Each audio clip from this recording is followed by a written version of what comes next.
Alice's Adventures in Wonderland by Lewis Carroll. Chapter 2. The Pool of Tears. "Curiouser and curiouser," cried Alice. She was so much surprised that for the moment she quite forgot how to speak good English. "Now I'm opening out like the largest telescope that ever was. Goodbye, feet." For when she looked down at her feet, they seemed to be almost out of sight. They were getting so far off. "Oh, my poor little feet! I wonder who will put on your shoes and stockings for you now, dears. I'm sure I shan't be able. I shall be a great deal too far off to trouble myself with you. You must manage the best way you can." "But I must be kind to them," thought Alice, "or perhaps they won't walk the way I want to go. Let me see. I'll give them a new pair of boots every Christmas." And she went on planning to herself how she would manage it. They must go by the carrier, she thought, and how funny it'll seem, sending presents to one's own feet, and how odd the directions will look. Alice's right foot, Esquire, hearthrug near the fender, with Alice's love. Oh dear, what nonsense I'm talking! Just then her head struck against the floor of the hall. In fact, she was now more than 9 feet high, and she at once took up the little golden key and hurried off to the garden door. Poor Alice! It was as much as she could do, lying down on one side, to look through into the garden with one eye, but to get through was more hopeless than ever. She sat down and began to cry. "You ought to be ashamed of yourself," said Alice. "A great girl like you," she might as well say this, "to go on crying in this way. Stop this moment, I tell you." But she went on all the same, shedding gallons of tears until there was a large pool all round her, about 4 inches deep and reaching halfway down the hall. After a time she heard a little pattering of feet in the distance, and she hastily dried her eyes to see what was coming. It was the White Rabbit, returning splendidly dressed, with a pair of white kid gloves in one hand and a large fan in the other. He came trotting along in a great hurry, muttering to himself as he came, "Oh, the Duchess, the Duchess! Oh, won't she be savage if I've kept her waiting!" Alice felt so desperate that she was ready to ask help of anyone, so when the rabbit came near her she began in a low, timid voice, "If you please, sir." The rabbit started violently, dropped the white kid gloves and the fan, and scurried away into the darkness as hard as he could go. Alice took up the fan and gloves, and, as the hall was very hot, she kept fanning herself all the time she went on talking. "Dear, dear, how queer everything is today! And yesterday things went on just as usual. I wonder if I've been changed in the night. Let me think.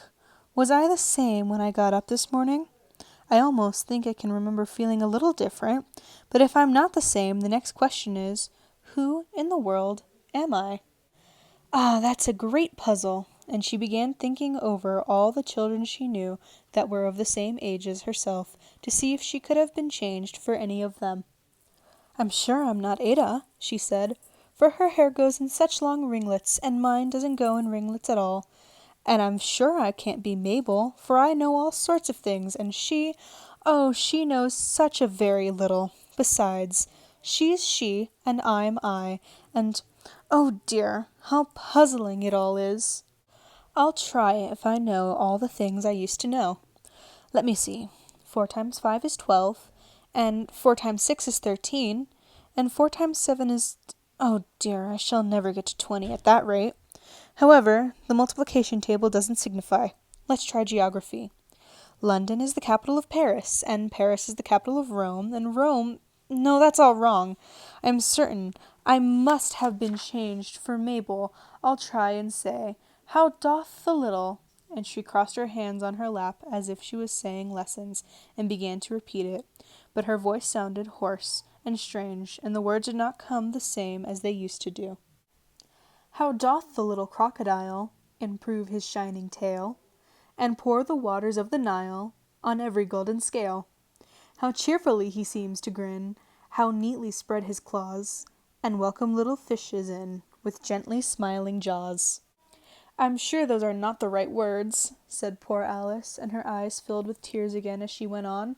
"I must be Mabel after all, and I shall have to go and live in that poky little house, and have next to no toys to play with, and oh, ever so many lessons to learn. No, I've made up my mind about it. If I'm Mabel, I'll stay down here. It'll be no use their putting their heads down and saying, 'Come up again, dear.' I shall only look up and say, Who am I, then? Tell me that first, and then, if I like being that person, I'll come up. If not, I'll stay down here till I'm somebody else." "But oh dear," cried Alice with a sudden burst of tears, "I do wish they would put their heads down. I am so very tired of being all alone here."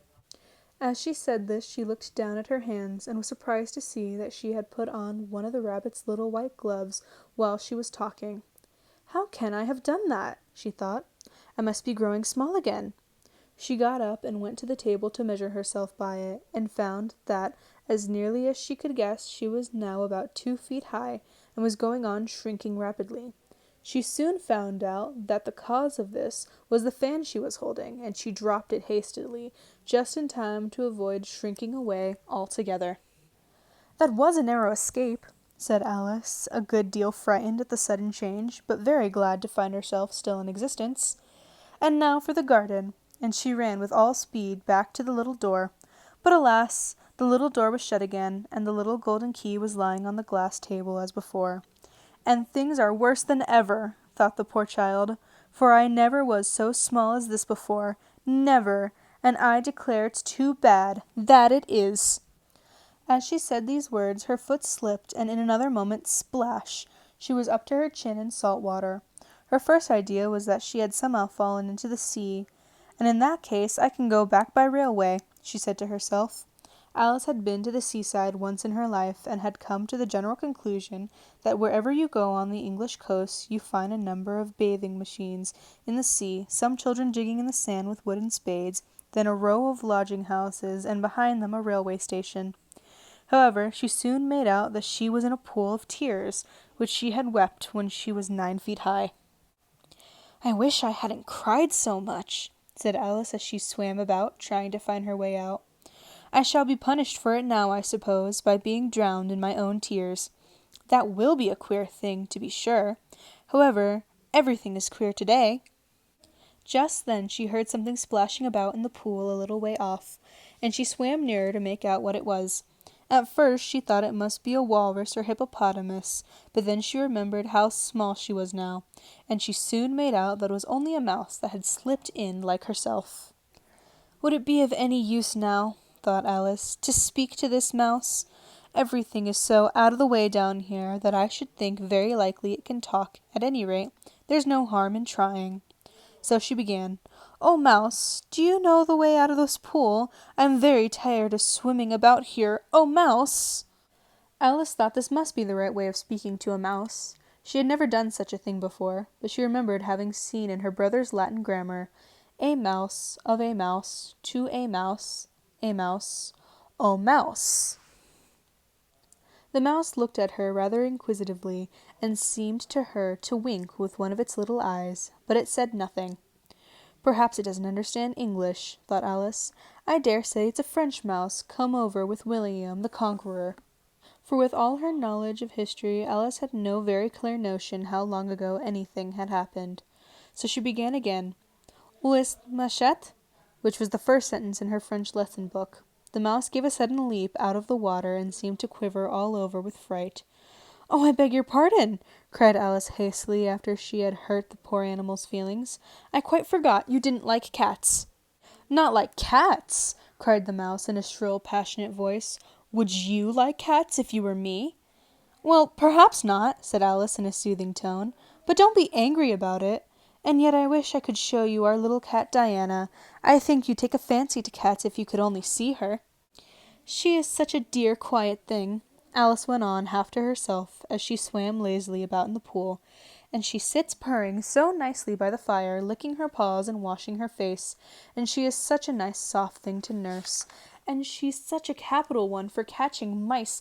"Oh, I beg your pardon!" cried Alice again, for this time the mouse was bristling all over, and she felt certain it must be really offended. "We won't talk about her any more if you'd rather not." "We indeed!" cried the mouse, who was trembling down at the end of his tail. "As if I would talk on such a subject. Our family always hated cats. Nasty, low, vulgar things. Don't let me hear that name again." "I won't indeed," said Alice in a great hurry to change the subject of conversation. Are you fond of dogs?" The mouse did not answer, so Alice went on eagerly. There is such a nice little dog near our house I should like to show you. A little bright-eyed terrier, you know, with oh, such long curly brown hair, and it'll fetch things when you throw them, and it'll sit up and beg for its dinner, and all sorts of things. I can't remember half of them. And it belongs to a farmer, you know, and he says it's so useful. It's worth £100. He says it kills all the rats, and oh, dear!" cried Alice in a sorrowful tone. "I'm afraid I've offended it again." For the mouse was swimming away from her as hard as it could go, and making quite a commotion in the pool as it went. So she called softly after it, "Mouse dear, do come back again, and we won't talk about cats or dogs either if you don't like them." When the mouse heard this, it turned round and swam back to her. Its face was quite pale, with passion, Alice thought, and it said in a low trembling voice, "Let us get to the shore, and then I'll tell you my history, and you'll understand why it is I hate cats and dogs." It was high time to go, for the pool was getting quite crowded with the birds and animals that had fallen into it. There was a duck and a dodo, a lory and an eaglet, and several other curious creatures. Alice led the way, and the whole party swam to the shore.